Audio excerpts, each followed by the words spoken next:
Hello again. 1.1.7. Prioritize demands on time and attention and follow the protocol for such prioritization. This assumes that there is a protocol for such prioritization, but we're not going to assume that. We're going to make one. Okay, so this competence is about, I guess, it's a combination of professional judgment, risk assessment, time management, and a clear understanding of your contractual obligations as a healthcare chaplain. So the behaviour associated with it is that healthcare chaplains will be able to make a priority of call-outs, emergency referrals, routine referrals, and follow-up visits.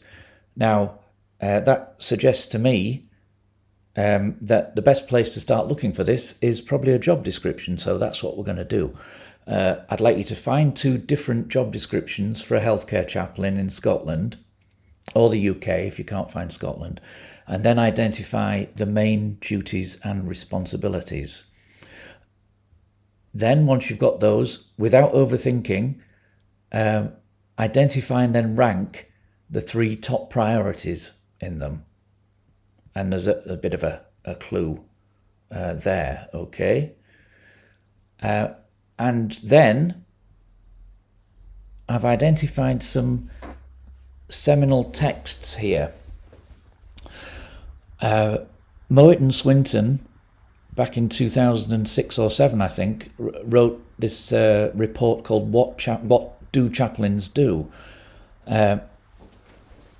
And that really was quite seminal because a lot of work came out of that, including the follow-up from Simpson, Collin et al., What Do Chaplains Do Now?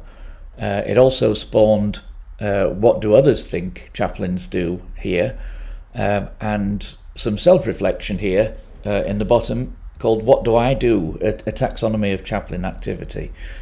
And it's this one I'd like you to focus on if you've got time. If you're short of time, just focus on this one, because this one gives you a list, I guess a whole, from lots of literature, it gives you a list of the key elements of what chaplains actually do. So what you're going to do with all that information is you can use that taxonomy and use some other literature, have a look at these and write down all the tasks that chaplains do. Then I'd like you to highlight the 10 most common and finally the 3 most important and explain why. And the reason you're going to do that is because I'm not sure that there is such a protocol to prioritise the tasks that chaplains do. So that just got me thinking, well, how would you make one? So let's do that. Okay. See you in 1.1.8.